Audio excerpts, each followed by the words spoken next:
Ethiopia's military says that it's planning to enter the Tigray regional capital of Mekelle and eliminate rebellious forces amid diplomatic efforts to end the conflict in the country's north. This week, two top US diplomats flew into Addis Ababa to push for a ceasefire and the release of political prisoners. Ethiopia has been gripped by war for more than a year, with the federal military and its allies battling forces loyal to the Tigray People's Liberation Front, TPLF, the political party that controls Tigray. In an interview with state-affiliated media outlet, Ethiopia's Defense Army chief says the country would not beat peace until the TPLF was eliminated. This enemy is still not eliminated. It is there. It is still gathering a majority army in its hundreds of thousands. It definitely needs to be eliminated. Ethiopia will not enjoy peace unless they are gotten rid of. Not only that, but those who are backing these forces will also not refrain unless we eliminate them. Mekelle and Tigray are Ethiopian territory. No one will stop us. We will go in and eliminate the enemy. There should not be any confusion about this. The Ethiopian people should not perceive this war as over. It is not yet over. The TPLF says Prime Minister Abiy Ahmed wants to end the country's ethnically based federal government system. But Abiy says the TPLF is hungry to seize the national power it once held. For months, there's been an uneasy stalemate between the two sides, punctuated by sporadic fighting. The TPLF force control most of Tigray, but are surrounded by hostile forces from neighboring regions of Afar and Amhara, which are allied with the federal military. The conflict, which broke out in November 2020, has displaced millions and triggered widespread hunger. Well, for some analysis, we're now joined by Horn of Africa policy and security analyst Abdullahi Boru Halakhe. Abdullahi, thanks very much indeed for joining us. Ethiopia very much in the news. Yesterday we were talking about Twitter, but today it looks like things have escalated quite a bit when we hear the language of the deputy chief of the army. Yes, indeed. And, when war or conflict is cast in existential terms, and that is just what the military leader did there, in their head, at least the only way that this war is brought to an end is by completely eliminating the TPLF. But you've got to understand that at this point, 14 months into this conflict, the only way you can do that is by completely, not the TPLF now, the entire community. That is how it's perceived by the community. And that language doesn't bode well for, a political settlement that, we had the UN Secretary General Antonio Guterres. You've had the American diplomatic leadership being in the region to try and secure that. But it seems like the distance between, political settlement and war or conflict is far, far wider than we would probably want at this stage. I want to believe that General Tadesse spoke out of turn. I can't believe that this is Addis Ababa's position, because on the one hand, they're saying that Tigray is a part of Ethiopia, and then to use words like eliminate the enemy, I mean, that is killing your own people. And that is when I have a lot of problems when, particularly people who support this administration in Addis Ababa, cast themselves in Pan-African, language. Is it Pan-African to kill your own people and say that you want to get rid of a community or even a group of community? Is it Pan-African to have, a military from a neighboring country to be in your country, to be engaged in, killing your own people? I think one would want to, against all the hope that he spoke out in, that view or that doesn't represent the mainstream position of the Ethiopian government. But unfortunately, over the last few months, we've seen that that is not necessarily true. The Prime Minister is on record, for using some visceral terms, calling the community, cockroaches, cancer, and people close to him. So I think we would want to believe that is not the official position of the government, but I think it is. You would be hard pressed to think otherwise, and that is just one side, right? What would you expect to any Tigrayan or anybody in TPLF or TDF? How would they perceive that?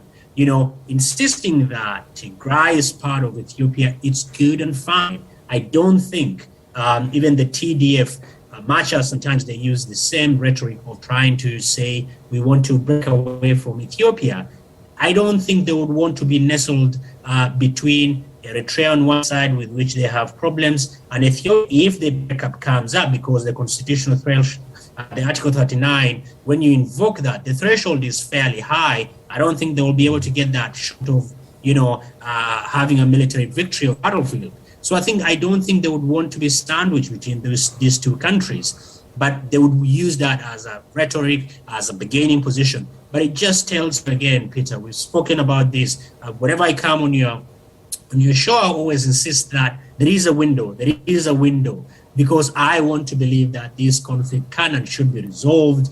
But every day, we get, a more intense, polarizing language from the government, but also from the opposition side. When we look back in history, when we hear words from authorities like, we are going to eliminate these people, the enemy, this is usually associated with a genocide, or am I overreading the situation? You are not overreading, and for me, generally, I say I would rather overreact in trying to protect women and children and people, rather than we all say no, it's not as bad as we think it is, and then we find ourselves in situations that I do not want us to think about, right? This continent has experienced its fair share of, the consequences of such rhetoric. I don't need to remind you. We've seen it, in Kenya in 2007, 2008. We've seen it in Rwanda. We've seen it across this continent. So, if history is any guide, and we should all, even if we don't like it, even if we don't want to indulge in it, the forces of history are far more stronger than we would want to be sometimes acknowledge. But we need to be cognizant. Why not overreact when we have Amnesty reports, human rights report, UN reports, showing egregious human rights violations taking place when that region is blockaded and it doesn't receive humanitarian aid, and aid, therefore, food, therefore, is being used as an act of war against the UN Security Council's resolution. When rape, women and children are being raped, and rape being used as, as an instrument of war against UN Security Council's resolution against all the international humanitarian and human rights law. Why shouldn't we? We could wait and say, oh no, we don't have enough information. And we might find ourselves a few months later that, something far worse has happened. This conflict is well over a year old now, and one of the things that I've observed, it seems as if Addis Ababa has been making a series of miscalculations. When this conflict started, they thought they'd go into Mekelle, and a couple of weeks later, there'd be no more problems.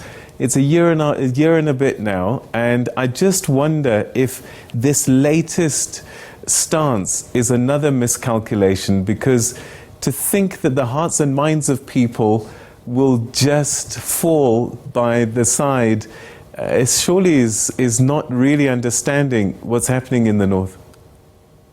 I think you are absolutely right, Peter. I think this administration initially overestimated its capacity and underestimated the resolve of the Tigrayan people and the TDF, which is their representatives. When he announced that in November that this will be a very short law and order operation. The Prime Minister, I think, even in his wildest dreams, if they sat down in a war room, drawing up scenarios, I did not think they had any idea that 14 months down the road, we will find ourselves here. There were moments in the, in the dynamics of this conflict where Addis was almost falling. And some will look back and say, no, that is an exaggeration. It wasn't an exaggeration. If, the UAE and Iran and others did not come with, to the aid of this administration, the drones that this administration have used against the TDF has, pushed them back, without which this administration could have likely fallen. That was a moment, all right, that, look, we might not win this war decisively on the battlefield. How about we reach a settlement? Political settlement, by their very nature, are never perfect because you do not get everything that you want. But simultaneously, if you dig in, more damage will be caused, and you're not guaranteed that you're going to win. If your military, combined with military from other areas, from other countries, including Eritrea, has not completely subdued this.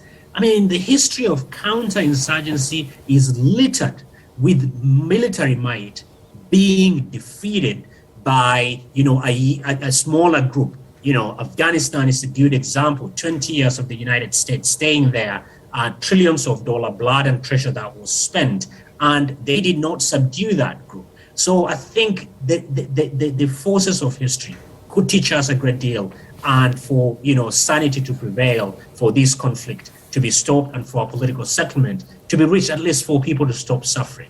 All right, we're going to have lots more conversations, but perhaps one final question. I'm just wondering, it seems as if Addis Ababa has decided, this is a zero-sum game now, winner takes all. And I'm just wondering if this is a miscalculation, could this be the end of the Ethiopian federal project? It might not, but it is a huge dent to it, right? This project, I'm glad you used that. This project is just 30 years old. The project of ethnic federalism. It is not by any means a perfect project. It has got a lot of flaws. But what this project does is it acts as a pressure valve, because a huge country with over 100 ethnic groups and the power for centuries has been concentrated in one region. And so TPLF knew when they came into power as part of that four-part coalition, they knew that having, this dispersed power and resources at the local level, including using of, the indigenous language, will serve as a valve. People can do a lot of their stuff at the local level, and they will be able to do with their school, their culture, their everything. And that will, help in bringing the political temperature down. It's not perfect. But the problem is, for Abiy and his people, they would want, under the guise of unity, to centralize. But you cannot kill your way to centralization of that. The history of centralization, it has provided us with a lot of problems that we know that we do not need to rehash on this program. But decentralization, problematic as it is, it has been useful to an extent, but centralization is actually throwing the baby with the bathwater. But this conflict is a real dent to that project. Abdullahi, always a pleasure talking to you. Thank you so much indeed. Your insights, greatly appreciated. Thanks. My pleasure.